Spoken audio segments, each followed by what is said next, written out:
Hello and welcome. I'm Tafarag Adamu. The COVID pandemic in Ethiopia again appears to be quite disquieting. Why?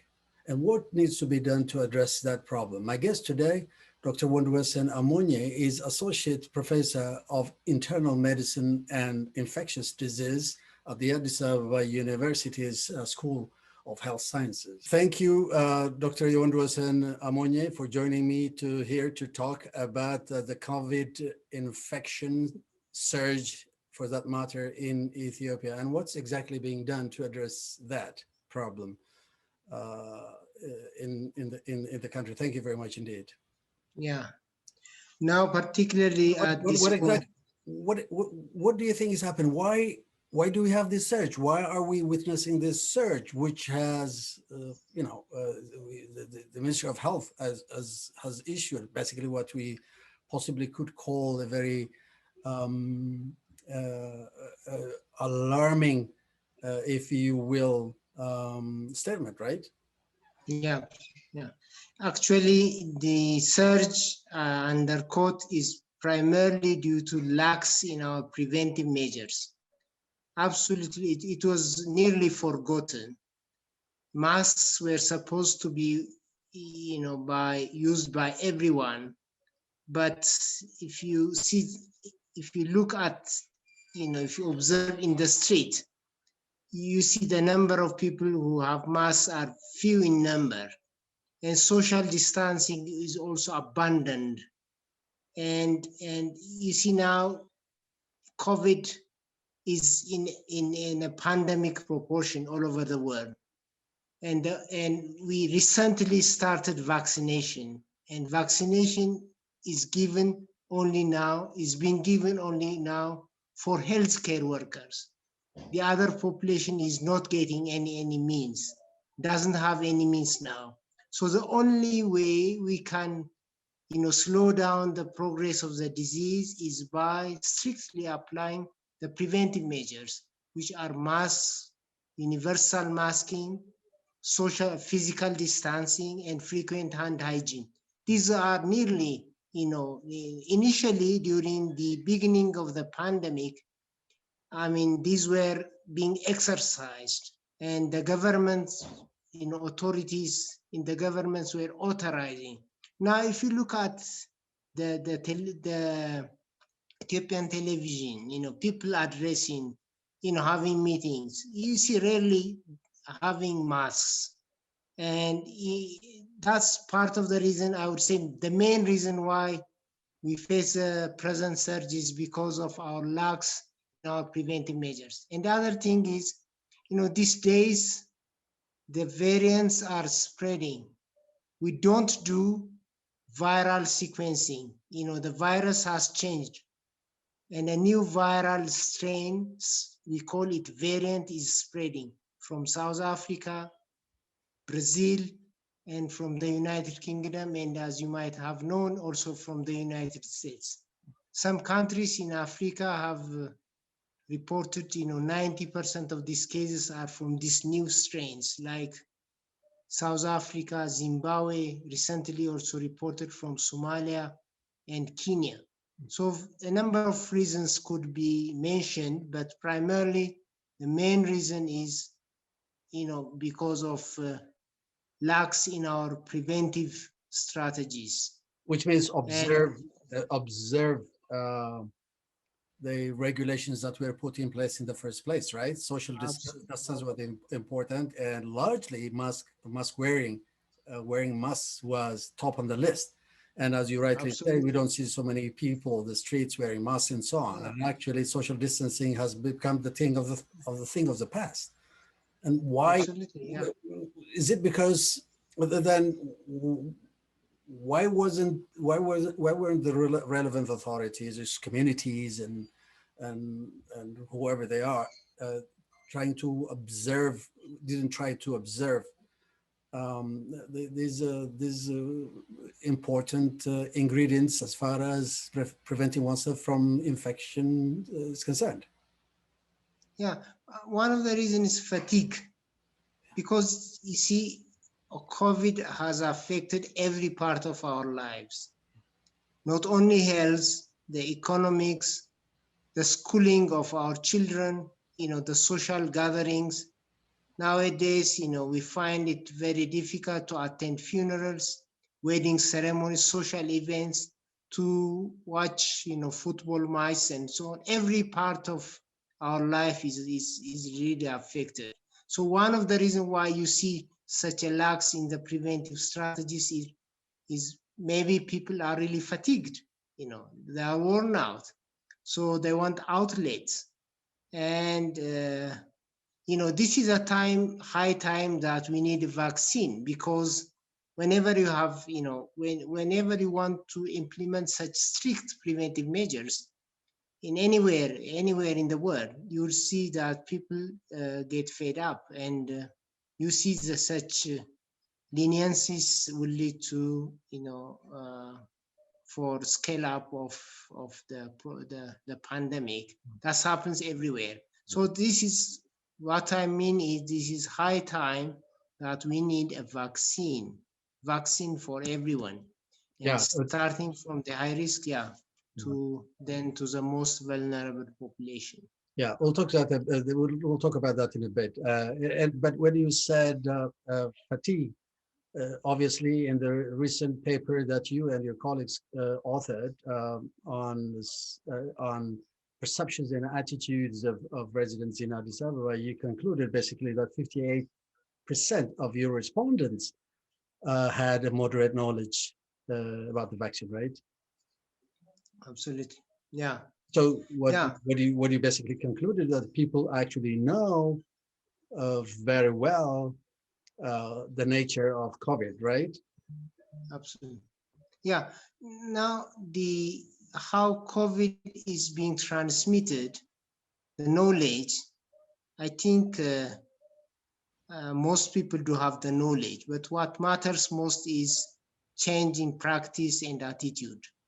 So you can have the knowledge, but unless you change that knowledge that you have changed your practice and attitude, it's very difficult, because what matters most at the end is a practice. So, and now But part of what do the you mean? reason, By what do you mean? The practice, I understand that. I mean, I understand that. But what do you mean when you say attitude? It the doesn't right necessarily mean you're fatigued, right? the right attitude in my mind is, you have to adopt to the new way of life. COVID, is going to be an endemic disease. I don't think it's going to go away, even if we have vaccines. So we are going to live with it.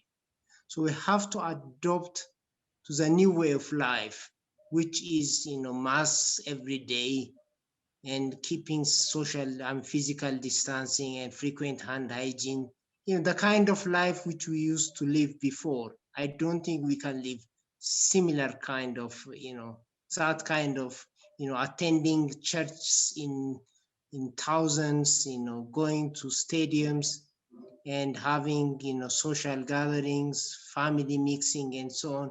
These are kind of things for the coming maybe 2 to 3 years. I don't think we can have it, even if we have a vaccine, that's going to be the case. So we have to accept the new way of life. So now this disease, we never expected it to change our way of life, but it did.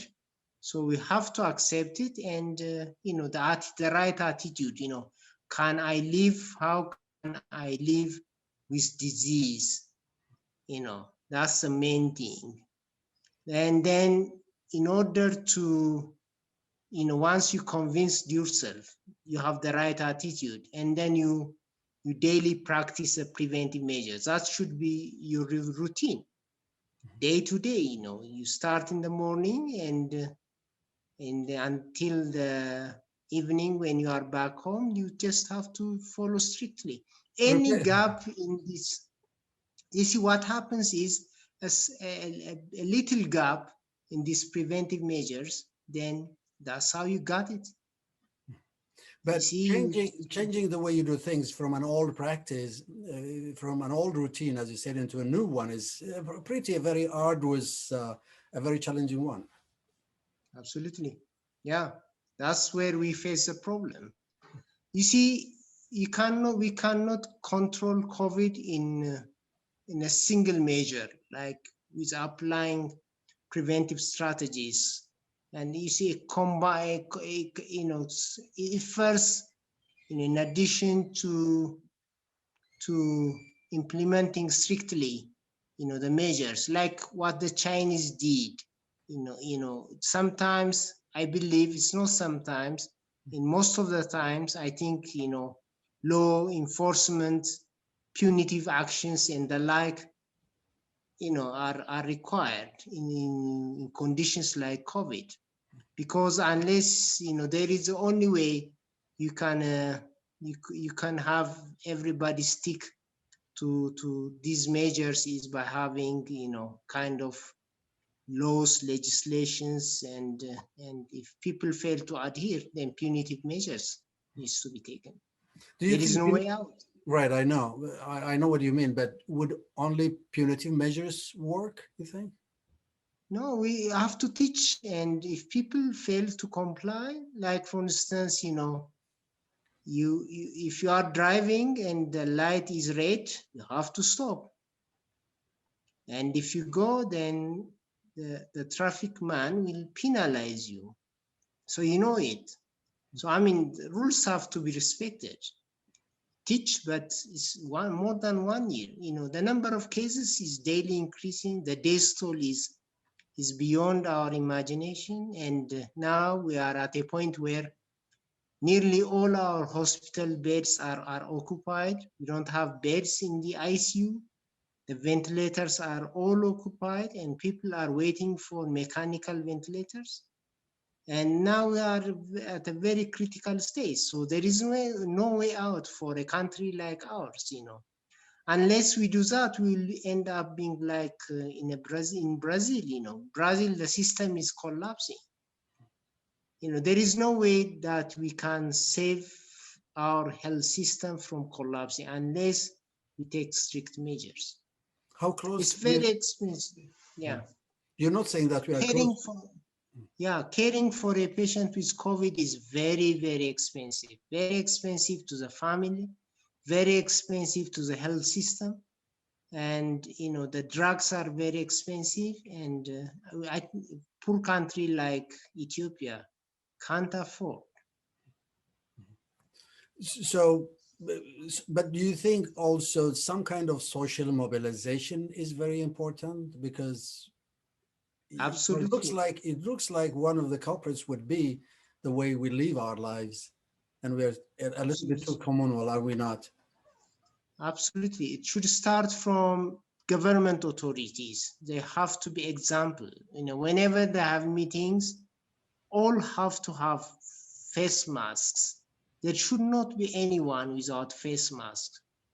And if we all have to be good examples, religious leaders, elders, very known figures, people respected by the public and so on, have to be examples and lead these preventive strategies.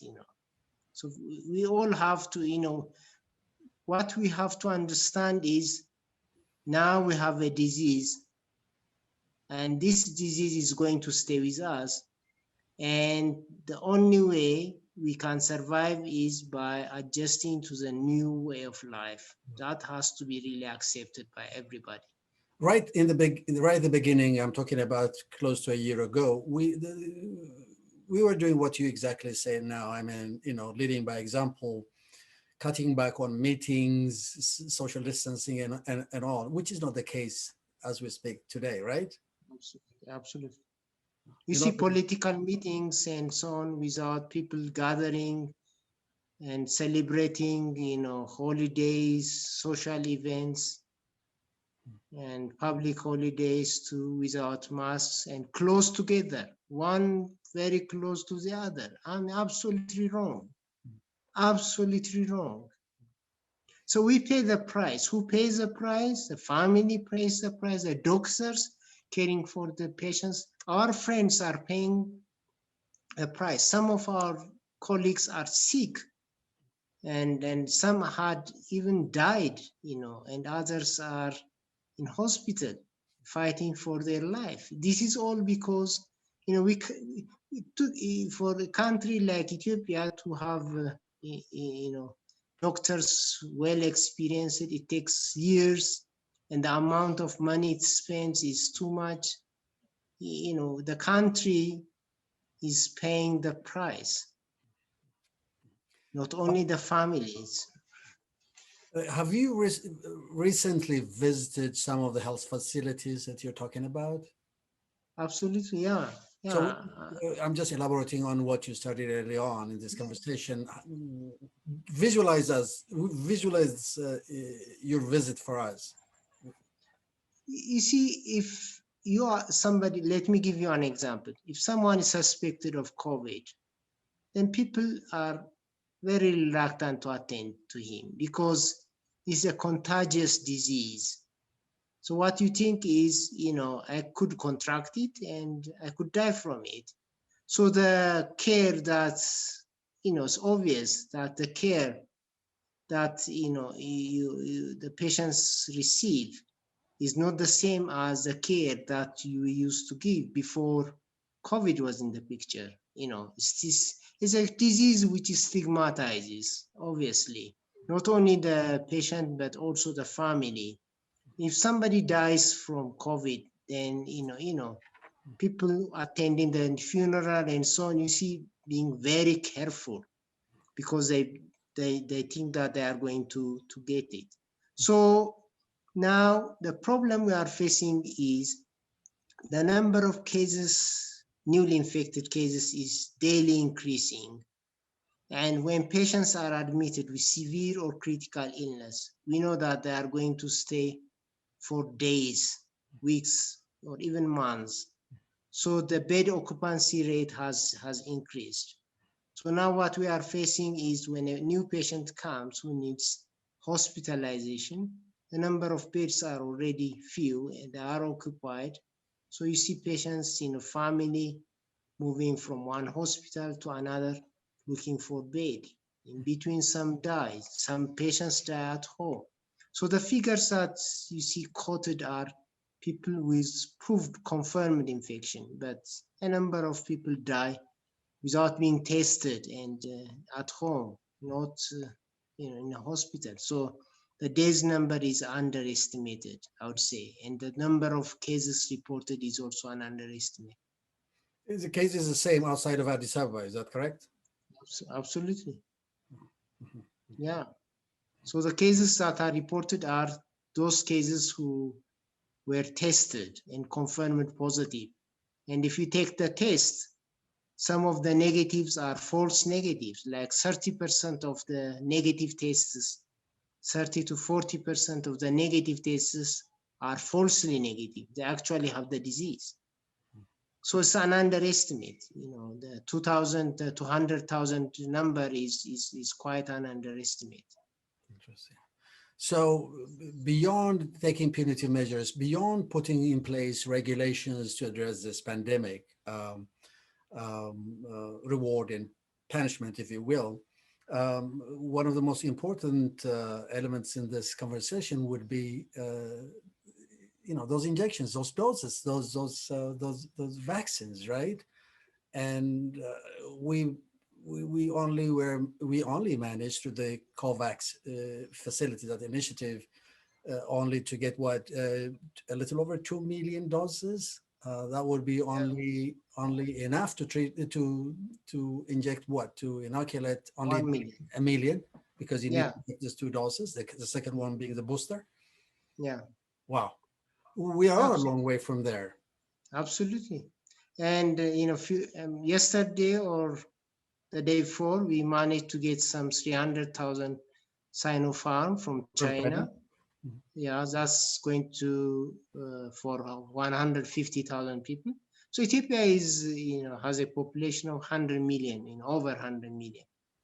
So I mean, in vaccinating 1 million, it doesn't mean anything. Just a drop in an ocean. So vaccine is a problem all over the world. The rich countries have already bought.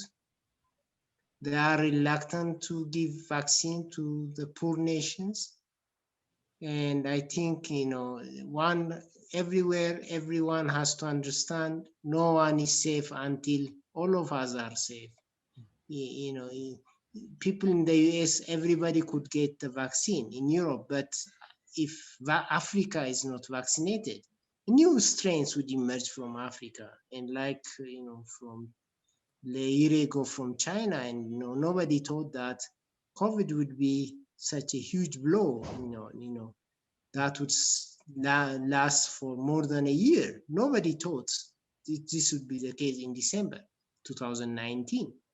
So you see, access for vaccine has to be the only way that we can build up community immunity. People call it herd immunity.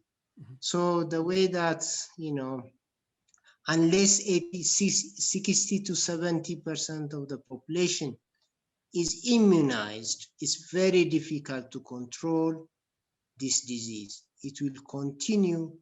And even now with vaccine, we are really scared of, because variants are going to emerge, which could already complicated disease. So it started, in China, Wuhan city in December. Nobody thought that it would be a huge blow to the world. And people say that nothing like this has the world encountered since the Spanish flu in 1940. So it's the next worst disease that the world has ever faced. And I think it's going to continue like this. Yeah. And then until then, and availing those vaccines, a very expensive venture that is beyond Absolutely. The capacity of countries like Ethiopia. How else could we get those vaccines? I mean, the West has to be generous, which it is not as it should this far, right? Yeah, we don't have the technology. So the only country which is low resource income that has technology is India. India has the huge manufacturing capacity. So countries like India, and obviously we need the support from the developed world, and all of them have to understand that unless we are immunized, they are not going to be safe. That's what they need to know.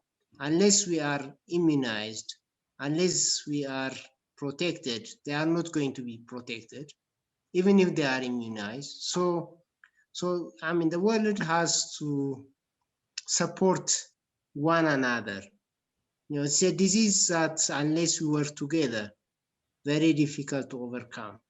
Like the HIV situation, HIV is a good example where, the collaboration between the developed and the low-income countries, in terms of support and so on, has shown, how we could, when we work together, we can control a disease like HIV. Now we have controlled it. And for COVID, we have to do the same. What is the perception like in Ethiopia? I mean, it's been like two weeks since we've started inoculating. Administering those vaccines. Do people have other? You know what I'm saying? There is a belief system, and there is lots of misconceptions here. Absolutely, vaccine hesitancy is. I never thought that people, doctors, educated people would have such hesitancy. We faced vaccine hesitancy, and we have to teach, we have to argue, we have to present the facts to convince. Some are convinced, but some failed. So we failed to convince others. You're talking about these frontline health workers. Absolutely. Wow. People working, taking care of patients, you see them refusing because, in Europe, this blood clot reported with AstraZeneca vaccine, and the European Medical Association said they didn't find any association. It just could be coincidental.